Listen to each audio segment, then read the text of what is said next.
5 days this week and 5 different market-moving news stories. Let's talk this whirlwind of a week on the Weekend Update. Okay, friends, let's talk about this whirlwind of a week. Here's what you need to know.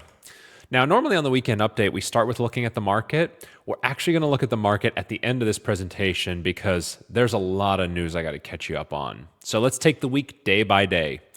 Here's what happened in the market. Well, on Monday, we had the fallout of the Trump assassination attempt. And really what we saw here was, Trump's polling numbers immediately after the assassination attempt have improved. And so what that allowed the market to do, the market just sort of ran with it.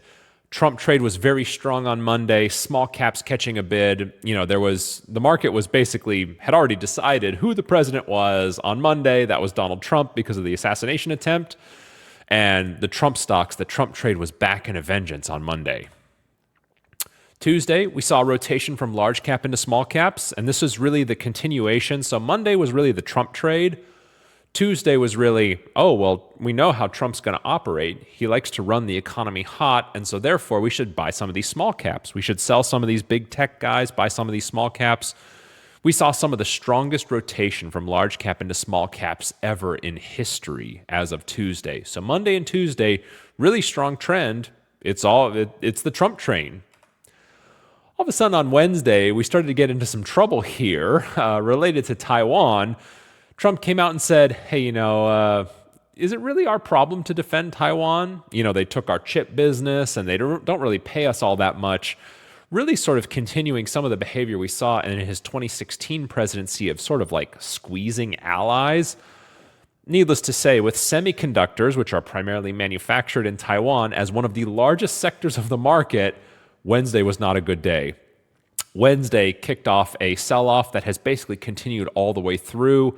Taiwan is geostrategic to the United States. It's geostrategic to the U.S. economy and the global economy at this point. The U.S. isn't going to defend them from Chinese provocations. The entire world, the board, needs to be completely reimagined. Just an amazing day on Wednesday. Thursday, we started to get rumors that, Joe Biden might step down.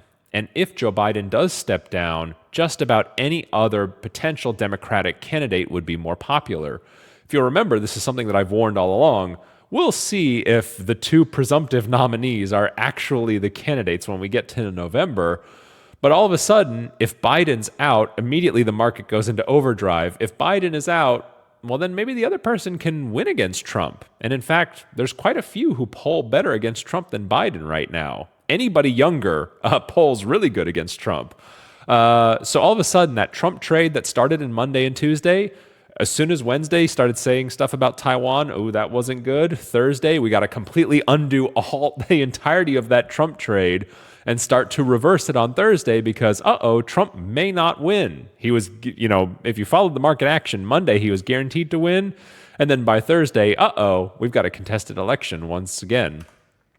And then finally, Friday, today, we've got Y2K 2024, probably the largest IT outage in history, grounding things like flights, banking, all sorts of large cloud businesses.